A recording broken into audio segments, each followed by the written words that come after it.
Let's talk about my favorite panel in Chainsaw Man. Even though there's only really 2 videos on this channel, I'm pretty sure you guys can understand that I like manga as a medium and appreciate the craft that the authors take in order to make their stories. When creating a manga, not only do you have to focus on the visual aspects, that being the art, but also your story and how you weave that into the narrative. And sometimes art can really help influence the story or push it further beyond what it really is capable of. Chainsaw Man as a story is one of the most groundbreaking new gens out there, and I'm not gonna lie. At first, I didn't really see Chainsaw Man as that big of a deal. After rereading Chainsaw Man a couple of times, it was really nice to see how everyone's approach to Denji is so wild and very different from one another. Everyone has different approaches to how they see Denji or how they perceive him, but the major online consensus of what Denji is just a horny teenager who loves to turn into Chainsaw Man. In reality, Denji is more so a victim of the abuse around him, who uses Chainsaw Man as a form of escapism in order to leave his problems behind, because when he's Chainsaw Man, he isn't really Denji. This video isn't really about that, however. I do want to make an in-depth Chainsaw Man video later on. I don't know when, so I'm not going to promise it, but just know it's one of the things I really look forward to creating in the future. My favorite panel from Chainsaw Man is Denji as he's sitting down at a table holding flowers as he waits for Reze to come see him after their last fight. And this panel really says it all for me, and I'm gonna explain how in a minute. After the fight, Denji told Reze to come see him at the cafe where she worked at. In this panel, even though no words are spoken, it really has to say all there is, especially when you contextualize everything that's going to happen to Denji moving forward and even before. You'll really get to understand how this panel really speaks to the reader.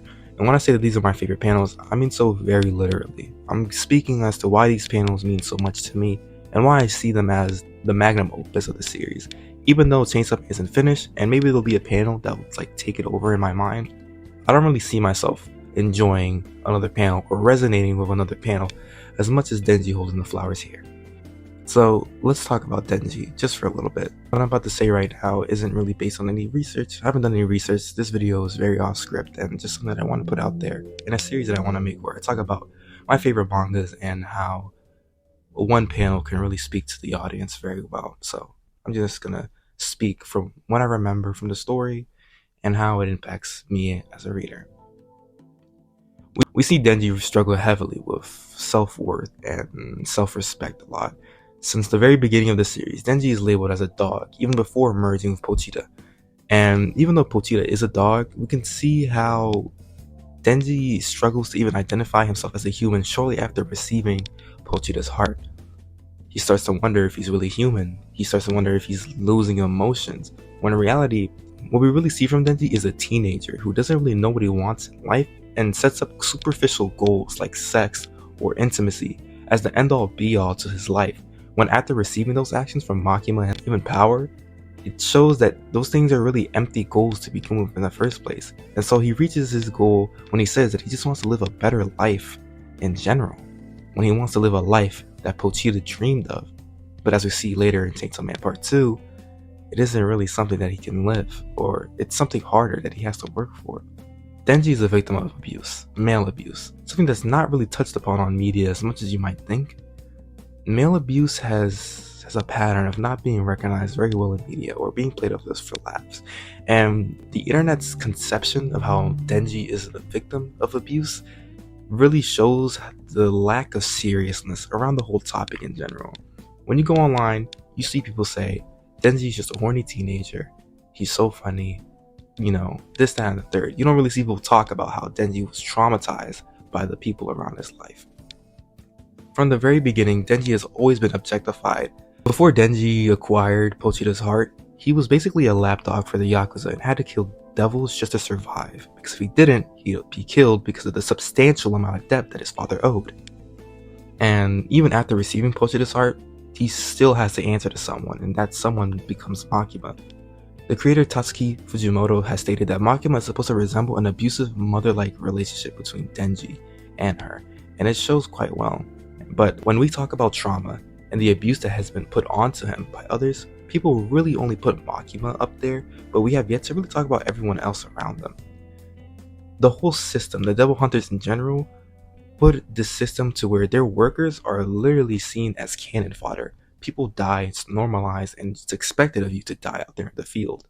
It's almost as if your life holds little weight, especially when you find out later in the series that the devil hunting organization is making some pretty shady deals just to benefit themselves, really, as seen with the aging devil in Chainsaw Man Part 2.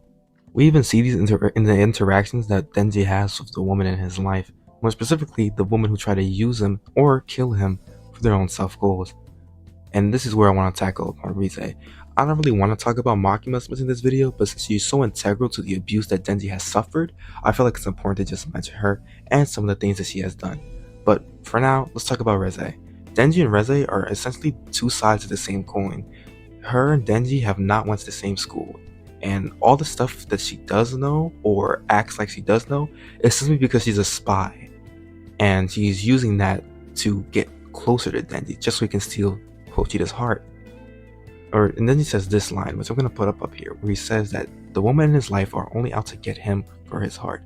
And at this point of the story, the two women who Denji has trusted the most with his feelings and vulnerability has been Power and Reze. And Power tried to get him killed just so she can get Meowie back.